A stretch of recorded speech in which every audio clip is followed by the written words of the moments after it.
Hey everyone. So Scopely just dropped a new 6-star toon called Roadie. And she's a pretty unique toon, being that she depends on burn as her main source of attack. She's a defensive toon based off of her stats as well as her rush. As a breakdown, she's a strong character who is in the support role. She apparently debuffs and debilitates the enemy team, and that can be shown kind of in her rush, which is only 66 AP, can recover heal reduction, maim, and then your whole team regains 70% of their max HP for 3 turns. This is very strong on defense, but in my opinion, it's almost happening a little too late. Roadie has an active skill that can be activated on turn 2. It causes daze to the enemy, to one enemy, and all enemies adjacent. Unfortunately, being a turn 2 active skill to start, it takes too long. She is a fire starter, which works well because she has a special weapon. So basically with a fire starter, whenever she attacks a character that already is burning, that burn effect will be copied onto an adjacent target, and they will be burning then as well. Burn does not stack like bleed, so it's a little difficult sometimes to manage burn, but based off her weapon, 1,000 burn for 3 turns does a significant amount of damage, especially when she's a fire starter who will spread that burn to other enemies. Now it's saying here that the main recovery will help against those Zachary teams because there is that double Zach setup that's an auto team that is very effective at taking down even the best of teams. Her bat is great at causing burn to the enemies, which is different than bleed because a lot of people are now modding against bleed because we've had an enormous number of bleeding toons. So she's a nice change in the pace of a game in my opinion. Her active skill, again, they're saying daze is great because now all active skills are nullified, which works really well because there's many toons that have very strong active skills. But because Roadie's active skill is not a turn 1 active skill, it's kind of a waste in some cases because we take a look at Dr. Stevens and other toons who have a turn 1 active skill, and Roadie is just too late. So when we go into the 6-star team compositions that Scopely has produced, I'm kind of shaking my head over it because there's usually one free-to-play option, and I do not see any free-to-play option here. And based off a team that I'm seeing, the first one seems like more of an attack team, which would work decently well, except that is a very expensive team in my opinion, and if you have any S-toons on defense, I feel like this team might get eaten a bit because like Roadie could be one-shotted by Krista in my opinion. Like I guess the first team could also be defensive just because Jessie, if she's able to rush, then she's giving everyone 200% defense, which is huge, but that team needs a command in my opinion. For the second team, it's a very heavy bleeding team with James as the heavy attacker. Dale would work well in a team with Roadie, mainly because of his 100% heal reduction. Hina was not a toon that many people got because she was specific to the one cherry pie roadmap that was very convoluted, and I don't know if I know anyone who ended up getting her. Now, the last team I guess is the free-to-play version.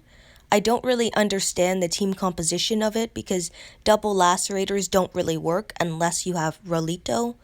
And when we take a look, like Dante's a Generation 1 toon. He'll get one-shotted by Krista. James doesn't really get a big buff off of Dante. Dante is HP and a huge bonus to AP when being attacked. Roadie is a normal Generation 2 6-star. Vegan Rick, you have to attack him for his weapon to go off. Really a jack of all trades, but a master of none. I guess this is a defensive team, but it's kind of hard to tell because a toon like James, I guess, can go either way just because of his S-class status. Elena, not a free-to-play toon, so I don't know why she's there. So Roadie as a 5-star toon is actually pretty decent. 45 AP rush, recover from heal reduction and maim, and still heals her own team. So pretty good 5-star, so you probably could keep her as a 5-star and run her in like 5-star arenas, but everyone's going to want to ascend her. I think she looks like a pretty cool toon. I think they could have done a little better with her. If her active skill was a turn 1 active skill, she'd have a lot more use. Right now, the best part about Roadie, in my opinion, is her weapon. Over in the Premier Recruit section, I do like that there's a maximum of 100 pulls now where you'll be guaranteed to get the toon. So having this limit, I think, helps encourage spenders, well, to spend obviously, because there's some reassurance that they will actually get what they're paying for. And then the red velvet cakes are very useful for a lot of the players who are spending quite a bit on the game, because with the different collections where you can turn in these red cakes, so 500 of them, plus having 2 specific maxed out toons or 1 specific maxed out toon, you can trade in the cakes, which are a consumable item, and then a toon that has to be maxed out at level 90, and then you get a choice box, which allows you to pick either 1,100 ice creams, chocolate cakes, bullets, or blue keys. So I actually have Mercer. I don't have him maxed out. I think I'm like 2 levels shy. And as you see, I don't have any cakes. But after this particular war, I might have a chance to actually do that and pick up some keys. Here you need 1,000 cakes and both characters, but the payout is significantly better for what you're trading in. So I might actually hold out and wait until I have enough cakes and possibly both characters, because 3,200 of an S-class collectible item is a significant amount, especially if you think about if I have 1,000 cakes and I turn them each in for one individual character, that's 2,200. In this case, I'll be getting an extra 1,000. What I also like about this box is that it gives you the option of picking up a 5-star ascendable. And it's not exactly a great one, in my opinion, because S-class toons are obviously the dominating factor in this game. So even if you have, the blue keys and the ice cream cones and the cakes already, grab the bullets, right? Because you're always supposed to be working towards something. And we already know that S-class toons are far superior, far, far, far superior to any 6-star toon out there. So concentrate on getting the S-class collectibles, please, because you need them in order to progress in this game. So just to take a look at Lydia, for the sake of seeing what she can do. As a 5-star, decent toon, very fast rush, does a variety of different things. Her leadership skill, a medium bonus to AP when attacking and when being attacked. As a 6-star toon, her leadership skill upgrades to all teammates get a very large bonus to AP when attacking and when taking damage. Her rush just expands off of her 5-star rush, so all alert enemies get impaired for 2 turns.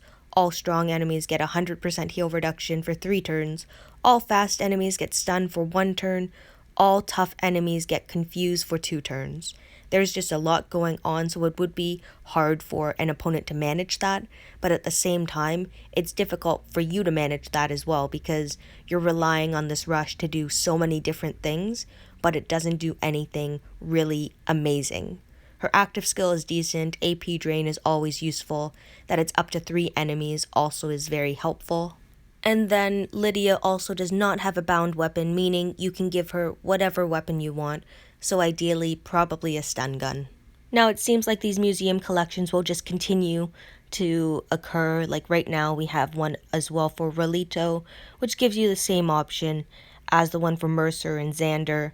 And then also we have one for Roadie now, which is new ever since she came out. So it seems like they're doing this for kind of every new promo toon that is released, which I kind of like, because if you're pulling anyway, and say you do pull 500 cakes off the wheel and you get the character after, say, you're 100 pulls, then you're working towards getting an S-class character. So even though you're spending quite a bit, at least you're getting some extra value that you weren't getting from before. I'd actually be interested in hearing from the people who do spend quite a bit on how many cakes that they have gotten, and if they've been able to trade them in for some of the S-class items. So while we're in the museum, I just want to say I do appreciate that Scopely added in these couple museum collections for the bonus yangs that we keep getting in raids, because they are dropping like crazy. And for anyone who has been in the raid tournaments and has actively raided, you probably have a ton of these. I've traded in a couple times already, and this is open for 5 more days, so I might trade in a couple more as I keep getting these yangs. So I do appreciate that that was added, because without it, I would just have this enormous extra collection of yangs with nothing to really use them on. Anyway, thank you for watching and listening to my video. I hope this was a little informative for you, and I hope to keep bringing you good content.